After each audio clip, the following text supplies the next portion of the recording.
Fala galera, sejam muito bem-vindos a mais um vídeo do canal. No vídeo de hoje a gente vai falar a respeito do caso do Tahari, foi um tema que me pediram bastante. Tahari foi um homem francês do século XVIII que era capaz de comer grandes quantidades de comida, quantidades obscenas de comida. E quando eu me refiro a comida, eu não me refiro aos itens que nós normalmente entendemos como comida. Eu me refiro a itens bastante estranhos, conforme vocês vão ver mais adiante. Aqui a gente tem várias reproduções a respeito da história, algumas inclusive abordam isso como sendo um grande mistério médico. Então no vídeo de hoje a gente vai discutir a respeito dessa história, que sim, tudo indica que é mesmo uma história real, e a gente vai ver quais podem ser as explicações. Esse vídeo não tem nenhuma imagem chocante, mas tem algumas descrições que são um tanto nojentas, então não é um vídeo family friendly para você assistir no almoço de domingo, tá certo? Porém, não tem nenhuma imagem desse tipo. A gente só tem uma única fonte que fala a respeito do Tahari, uma fonte contemporânea, é claro. Essa fonte se refere a Tahari. A gente tem versões posteriores que mencionam Tarari, conforme está indicado aqui. Eu vou chamar simplesmente de Tahari, e daqui a pouquinho também você vai entender em que contexto essa fonte aparece. A gente não sabe se Tahari era de fato o nome desse cara, ou se era somente um apelido. Ele nasceu nas proximidades de Lyon, na França, e lá perto tem de fato uma província chamada Tahari. Então a gente imagina que talvez ele tenha nascido lá, e portanto esse seja apenas um apelido. Ele nasceu em meados de 1672, só que essa data também não é exata. Essa data é obtida através da autópsia. Na autópsia estimou-se a idade, sabendo o ano da morte, então estimou-se, portanto, o ano de nascimento. Ele já tinha um grande apetite mesmo quando adolescente e foi expulso de casa por essa razão. Os pais não tinham condição de manter o Tahari com a quantidade que ele queria comer. Ele encontrou uma forma de satisfazer esse apetite trabalhando como apresentador de rua. Então ele fazia um número no qual ele era um avestruz humano. O que é isso? É uma pessoa que come todo tipo de item bizarro e talvez em grande quantidade. Então come pedra, come rolha, ou ele eventualmente acaba desafiando as pessoas a comer grandes quantidades. Então, se você comprar uma cesta de maçã para mim, eu como inteira. Se você comprar aquele pifão ali, eu como ele inteiro. E as pessoas fazem isso e ele come. Então, desse jeito, ele acabava conseguindo manter esse apetite de graça, se apresentando para o público. Essas exibições frequentemente causavam dores e obstruções intestinais. Ele acabava indo ali para uma enfermaria. Ele tentava tomar óleo morno para ver se permitia passar todos esses itens anormais que ele comia. Alguns momentos isso envolvia uma complicação. A questão é, com 17 anos, conta-se que ele pesava apenas 50 quilos, então ele não engordava de fato, e ele era capaz de comer uma fração desse peso dele, 12 kg de carne, ao longo de 24 horas. Aí a gente tem a Guerra da Primeira Colisão, acontece entre 1692 e 1697, e o Tahari então se junta ao exército, só que a cota de alimento diário que ele recebia não era suficiente. Ele procurava negociar alimentos com outros soldados. A maioria dos soldados não precisava viver das refeições do exército, então ele trocava favores. Olha, se eu fizer tal coisa para você, você vai me deixar comer a sua cota diária também. Quando isso não funcionava, ele revirava o lixo para procurar comida. Pouco tempo depois, ele acaba ficando doente, ele é levado a um hospital e lá um dos médicos reconhece o Tahari e fala: opa, é o mesmo Tahari que se apresentava nas ruas, que já se complicou por engolir coisa que não devia, e assim por diante. No hospital, o Tahari então é internado e ele recebe 4 vezes a quantidade diária que todo paciente recebia. Isso é preparado através de restos de comida e de sobras dos demais pacientes. Então no final ali, o que os pacientes recusaram, o que sobrou da cozinha, fazem uma grande refeição e dão para o Tahari, mas ainda assim isso não lhe satisfazia. Quando o Tahari conseguia, ele entrava na farmácia do hospital e comia pomada para tentar satisfazer esse apetite. A equipe do hospital decidiu então estudar o Tahari, estudar o corpo do Tahari, estudar os limites desse corpo. Uma vez o Tahari é reportado que ele pega um gato vivo, ele rasga a barriga do gado com os dentes, ele suga o sangue e depois ele come a carne do animal. Ele faz isso deixando apenas os ossos do gato, depois ele vomita os pelos e o couro, depois de mais ou menos 1 hora. Ele diz também que ele faz a mesma coisa com outros animais, serpentes, peixes, também fazem parte da dieta dele. Em outro momento, os médicos relataram a história de uma pessoa que tinha engolido uma enguia viva e depois tinha vomitado essa enguia tempos depois. O Tahari é desafiado a fazer a mesma coisa. E o Tahari, de fato, ele engole uma enguia sem mastigar, mas os médicos viram que ele esmagou a cabeça da enguia com os dentes, então por essa razão ele não conseguiria vomitar de novo a enguia viva. Ele simplesmente engoliu uma enguia viva inteira mesmo sem mastigar. Em uma outra situação, o Tahari foi apresentado um jantar feito para 15 pessoas e tinha 4 jarras de leite, 2 grandes pratos de uma torta bem grande. O Tahari comeu tudo e depois se pôs a dormir. Nesse momento, ele era geralmente magro, a barriga se inflou, como se fosse um balão, enquanto ele fazia a digestão. Como eu já disse 2 vezes, o Tahari era magro, além disso pálido, tinha uma estatura medíocre e tinha um cabelo fino, muito loiro. Essa informação aqui a respeito do cabelo é importante, vocês vão entender mais adiante por quê. Ele tinha uma boca grande, o dente era bastante manchado, o Tahari suava com frequência. Ele estava sempre febril, ele exalava um cheiro muito ruim, esse cheiro piorava após as refeições que ele fazia. Ele frequentemente tinha diarreia também, essa diarreia também tinha um cheiro muito ruim, pior do que uma diarreia normalmente tem. Se ele ficasse muito tempo sem comer, a pele do abdômen ficava pendurada para fora, desse jeito. Ficava tão pendurada que ele conseguia cobrir o pulso, dar a volta no pulso dele, só com a pele do abdômen que ficaria para fora. Depois que ele comia, claro, o abdômen inflava, essa pele então era distendida no comprimento usual após cada refeição. As bochechas podiam também se estender de forma que ele conseguia, provavelmente até fazia isso em exibições, colocar grandes quantidades de alimento na boca. Então coloca várias maçãs na boca, na bochecha, depois come tudo isso. O Tahari frequentemente mexia a boca depois da refeição, mas ao passo em que a gente tem casos de pessoas que ruminam de fato, então volta o alimento, mastiga, engole, não tem indícios de que o Tahari de fato fazia isso. Bom, tinha uma certa pressão no hospital para o Tahari ser liberado e o médico propôs que o Tahari talvez pudesse servir no serviço secreto. Como assim? Eles fizeram um experimento no qual eles pegavam um pedaço de papel, colocavam dentro de uma caixa de madeira, davam para o Tahari e falavam, come. No dia seguinte, então, o Tahari come a caixa, claro. No dia seguinte ele excreta, e então o excremento dele é revirado em busca dessa dita caixa de madeira. Várias pessoas viram esse evento, os oficiais de alta patente. Aqui vem uma nota, não tem nenhuma evidência de que o Napoleão estava presente nisso aí, mas tem uma pequena possibilidade de que talvez isso tenha acontecido. Talvez o Napoleão tenha testemunhado isso, apesar de que, claro, isso é uma mera conjectura. Não tem evidência nenhuma de que isso aconteceu, mas é possível. Ele recebeu, então, como recompensa a esse experimento, um barril cheio de pulmões e fígados bovinos que ele devorou como de costume. Porém, ele não era exatamente muito inteligente e os comandantes tinham receio de colocar as capacidades do Tahari em missões muito importantes. Eles disseram que o Tahari estava levando um documento super importante, mas na verdade ele só foi encarregado de engolir uma carta que basicamente dizia, opa, confirma que você recebeu essa mensagem e diz pra gente o que o inimigo está fazendo. Essa mensagem seria enviada para um general francês que tinha sido preso pelos prussianos. O Tahari não sabia nada de alemão, mas ele foi disfarçado de um plebeu alemão e foi enviado. Ele foi capturado pouco tempo depois, porque as pessoas suspeitaram, ele acabou confessando tudo, ele disse que ele tinha um documento ultra secreto, porque era o que ele sabia, ele foi preso numa cela com uma latrina para ele evacuar essa caixa, eles recuperaram a caixa, os inimigos, e ficaram bem nervosos quando descobriram que a caixa não tinha nada de secreto, era uma mensagem bem usual. Mais uma vez o Tahari é internado sob os cuidados do mesmo médico. O médico chama-se Pierre-François Percy. Em contato com o Tahari e provavelmente com outras fontes primárias, ele relata as informações que eu contei até aqui e que eu vou continuar contando no resto desse vídeo. Isso aqui foi publicado em 1104 no Jornal Médico de Medicina, Cirurgia e Farmácia. Você pode ler a versão em inglês nesse link aqui e você também encontra a versão original em francês na internet.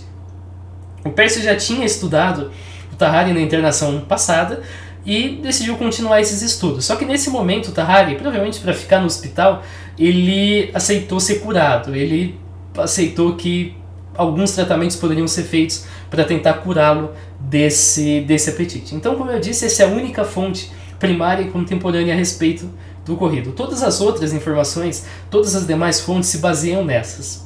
Não encontrei nenhuma outra fonte que aborde o Tahari e que seja da mesma época. Porém, mais uma vez, isso aqui foi publicado, esse cara era um médico renomado, isso aqui foi publicado num artigo científico, é dito que os parisienses estavam acostumados com o Tahari, então a gente imagina que a história sim seja real. A história não foi publicada em nenhum tipo de meio duvidoso, como é o caso de várias outras histórias que surgem num único lugar que eu já contei para vocês aqui. Não, essa aqui parece mesmo ter sido publicada por uma pessoa de reputação no meio de reputação. O Percy então tenta uma série de tratamentos para curar o Tahari, tenta tintura de ópio, tenta pílulas de tabaco, tenta vinho azedo e pega uma fruta que os viajantes lá na região do Levante usavam para tapear a fome em longas viagens e oferece para o Tahari, mas nada disso funciona. O Tahari continuava com um apetite muito grande e aos poucos a equipe do hospital foi perdendo motivação para alimentar o Tahari nas proporções que ele demandava. O que ele fazia então? Ele escapava do hospital e procurava restos de comida nas ruas e nos esgotos, lutava com os cachorros de rua pelos restos de comida e assim por diante. No hospital, algumas ocasiões, ele foi visto bebendo sangue de pacientes.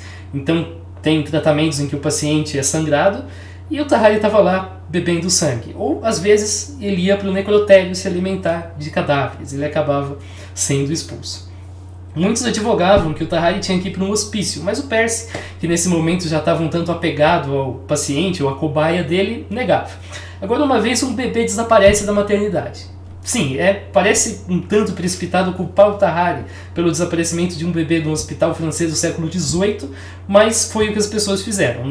Não tem nada que indique que ele de fato tenha devorado esse bebê, apenas uma correlação. O Tahari existe, o bebê sumiu no mesmo hospital em que o Tahari existe, então o Tahari deve ser culpado, e assim o Tahari é expulso do hospital, e o Percy perde o contato com o Tahari por 4 anos. Bom, 4 anos depois, o Percy então é informado que um dos seus pacientes estava agora em Versalhes e queria conversar com ele. Era o Tahari. O Tahari estava muito debilitado, estava quase incapaz de levantar da sua cama de hospital e, de acordo com ele, ele engoliu um garfo de prata 2 anos antes. Esse garfo então estaria provocando toda a condição. Um mês depois, o Tahari é vítima de uma diarreia ainda pior e ele falece. Isso acontece em 1798, quando ele tinha 26 anos. O corpo começou a se decompor mais rápido que o normal.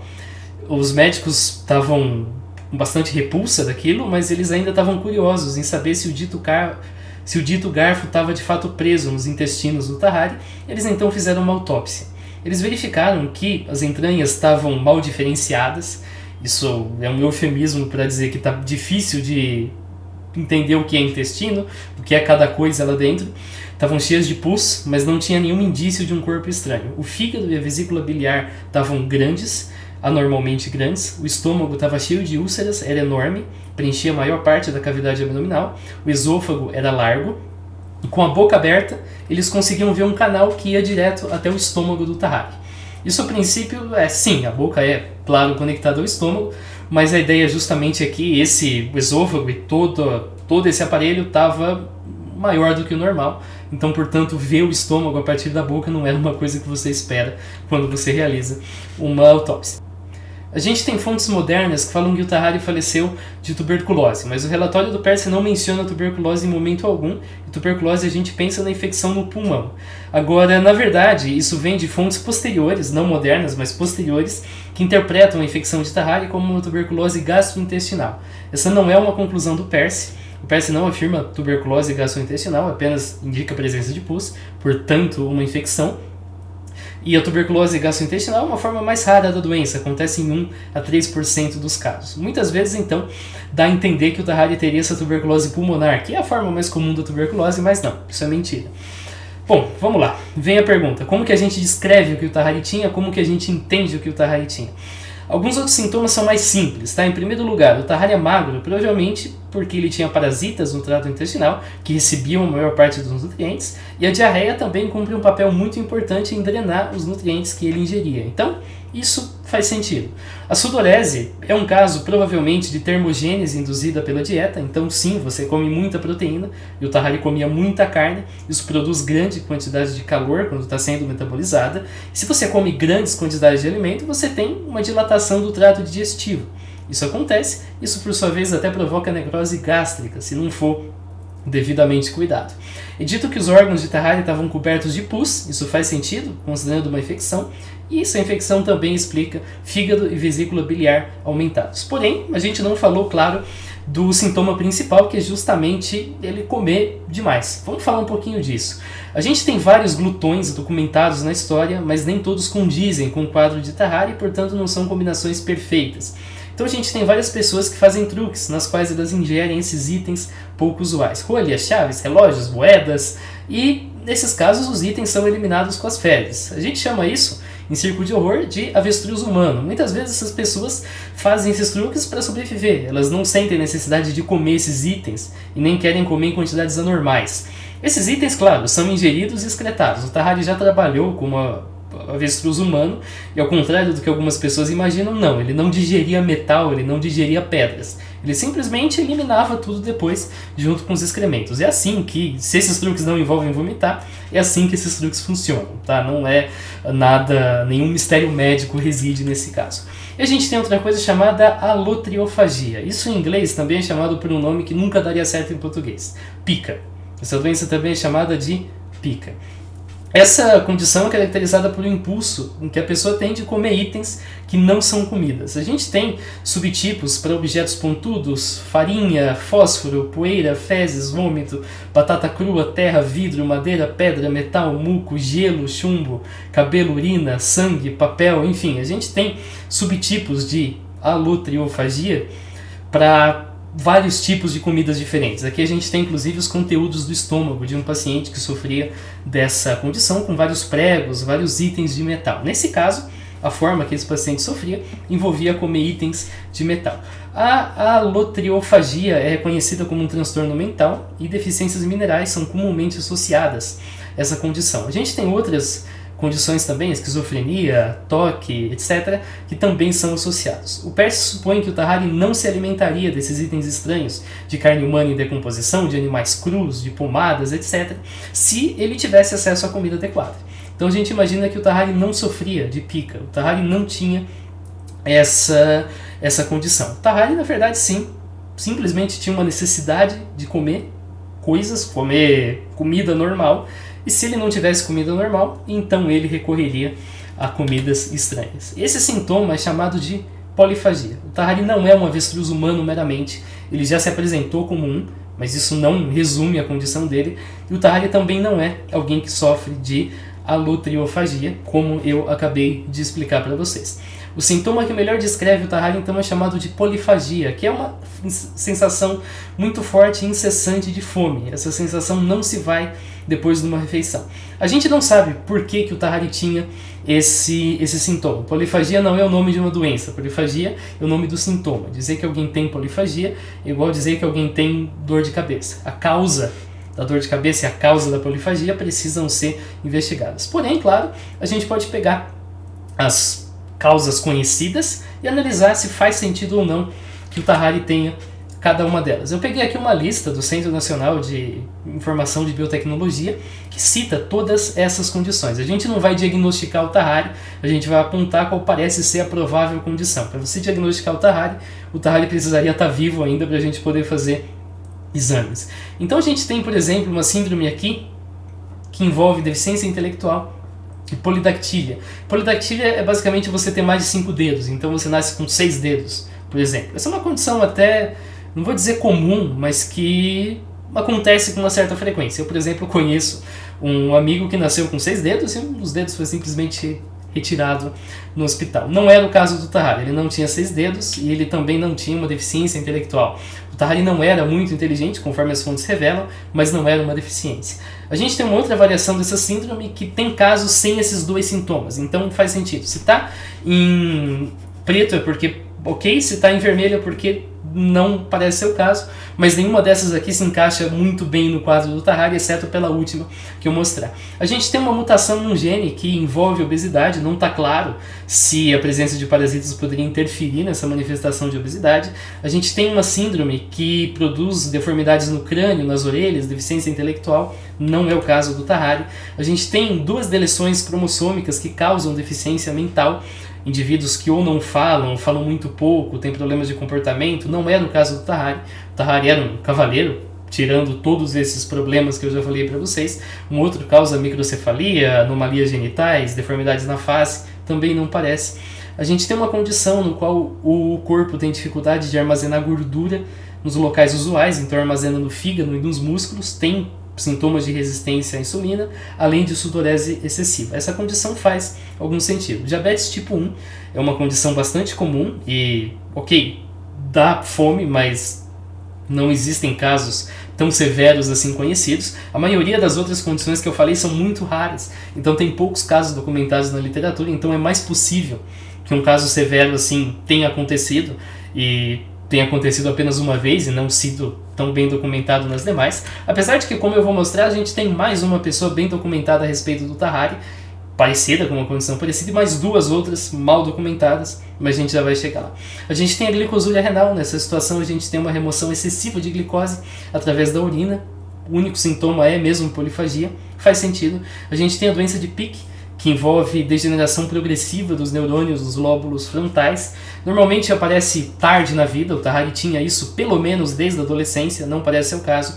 Doença de Graves provoca a hiperprodução dos hormônios da tireoide. Isso causa sintomas no corpo todo: ansiedade, tremores, transpiração, perda de peso, movimentos intestinais frequentes e disfunção erétil. Faz algum sentido. A gente tem a hipotonia cistinúria. Isso é uma condição genética que causa dismorfismo facial, derrames neonatais, atraso no crescimento, deficiências intelectuais. Não parece. As demais aqui também não parece. Uma delas, o paciente dorme até 20 horas por dia e depois apresenta polifagia. Não era o caso do Tahari. O Tahari de fato dormia depois da refeição, mas não parecia exatamente esse tipo de condição, até porque essa condição acontece em episódios. O apetite do Tahari não ficava dias em que era normal. A gente tem uma outra síndrome também que causa macrocefalia, impedimento de fala, deficiência mental. E por fim, uma última, envolve obesidade logo depois do nascimento, desenvolvimento esqueletal precoce, e a morte costuma acontecer nos primeiros anos de vida. Não parece ser o caso do Tahari. Porém, uma última chama-se síndrome de Prader-Willi, uma anomalia cromossômica, afeta o hipotálamo e provoca polifagia. Os portadores da síndrome têm baixa estatura, procede no caso do Tahari, mãos e pés pequenos, a gente não tem informação, e cabelos mais claros do que o dos pais. Esse era o caso do Tahari. É dito que o Tahari era bastante loiro. Isso chama atenção porque, além da polifagia, é claro, manifesta um corpo frágil, baixa estatura. O Tahari tinha isso, também os cabelos claros. A pessoa tem um constante apetite, que muitas vezes provoca sim obesidade, porém nem todos os portadores são obesos, e a magreza do Tahari, mais uma vez, cai na presença de vermes e na constante diarreia que a gente sabe que ele sofria. Isso certamente é um grande empecilho para a pessoa engordar. A alotriofagia pode ocorrer em portadores da síndrome, mas mais uma vez, como eu já disse, não parecia ser o caso do Tahari. Mais uma vez, tem essa crença popular de que é inexplicável como que o Tahari comia rolhas ou pedras, mas a resposta é bastante simples. Você come, você elimina, pronto. Várias pessoas fazem isso para se apresentar em circo de horrores. O Tahari não tinha nada que violava as leis da biologia, as leis metabólicas. O Tahari, inclusive, já teve que ir ao hospital. Documentado que ele tomava óleo morno para tentar eliminar esses itens. Então não, o Tahari não era especial por digerir rochas ou qualquer coisa do tipo, nem ele nem ninguém faz isso. Aí vem lá, será que tem outros casos semelhantes? Tem, mas a gente tem que excluir alguns casos, tá? A gente tem pessoas que se propuseram a comer itens estranhos, ou a comer muito, mas sem um desejo para tal, ou para fazer uma aposta, ou para se apresentar. Então tem os avestruzes humanos, tem um irlandês que comeu 5 filhotes de raposa vivos depois de uma aposta, tem um outro homem que também comeu um gato vivo, tem um cara chamado Nicholas Wood que se apresentava comendo grandes quantidades de animais vivos, e a gente tem pessoas que têm desejo de comer itens estranhos em quantidade normal. Por quê? A alotriofagia o pica. A gente tem um cara chamado Anthony Langoulet, que comia carne podre, animal e humana. Ele inclusive era permitido a comer de cavalos mortos, e isso eventualmente acabou indo para a carne humana. A gente tem um cara chamado Francis Batalha, que comia pedras. E a gente tem um cara chamado Michel Lotito. Esse cara ingeria pedaços de metal e ele comeu um avião, um Cessna 150, ao longo de 2 anos. Isso dá cerca de 600 gramas por dia, porque esse avião pesa cerca de 450 quilogramas. Agora, casos que de fato condizem com o de Tahari. A gente tem um cara chamado Charles Domery. Charles Domery foi um soldado polonês, nascido em 1778, e que faleceu depois de 1800, a gente não sabe quando. Ele também era conhecido por um apetite anormal desde os 13 anos. É dito que ele tinha 9 irmãos, segundo ele mesmo, todos eles tinham a mesma condição, apontando aí mais uma vez alguma causa genética, como as várias que eu apontei. O Domery tinha um peso saudável para a estatura dele, suava muito intensamente e era capaz de comer grandes quantidades sem vomitar. Ele preferia, sim, carnes cruas, e ele também foi testado pelo exército. Ele comeu 6,8 kg de úbere bovino e bife cru, comeu quase 500 gramas de vela, mas não vela de parafina, vela feita com uma gordura animal, e bebeu 4 garrafas de cerveja, tudo isso ao longo de um dia. A gente não sabe o que houve com Dahmer depois dele ser liberado. Ele não teve um fim tão trágico quanto um Tahari, até onde é documentado. E a gente tem mais 2 casos que não temos informação suficiente. A gente tem o Percy, que também diz, um garoto francês em Jardim des Plantes, que ia para o zoológico para comer todo tipo de item que satisfizesse a fome que o atormentava constantemente. Isso incluía a carcaça de um leão. E a gente tem um artigo científico de 1958, publicado em sérvio, que infelizmente eu não consegui, nem em SciHub, nem em lugar nenhum, que tem o título Caso raro de polifagia com dilatação gástrica transitória. Isso aqui parece bem o caso do Tahari, pela descrição. É claro que não é sobre o Tahari, e se a gente tivesse acesso seria bem útil para entender quais são as causas e comparar com o Tahari. Assim a gente pode concluir. O caso do Tahari, tudo indica que ele é sim real. Ele chama atenção pela peculiaridade, porque, claro, esse homem tinha um apetite incontrolável, ele preferia comer carne humana em decomposição do que ficar sem comer. Esse sintoma de apetite incontrolável a gente chama de polifagia. É impossível diagnosticar o Tahari, mas parece sim síndrome de Prader-Willi. Trabalhos futuros podem estudar como que o paciente com essa síndrome, com as condições de saneamento, etc., se comportaria na França no fim do século XVIII, em relação à disponibilidade de alimento, em relação a riscos de adquirir outras condições, como um parasita intestinal e assim por diante. E os demais sintomas são mais decorrência desse estilo de vida, da polifagia, do que características primárias da condição. E por fim, o caso do Tahari não é único, não tem nenhum caso tão extremo atualmente, mas tem pelo menos um contemporâneo que apresentava os mesmos sintomas. Valeu pelo seu assistir, a gente se vê, falou!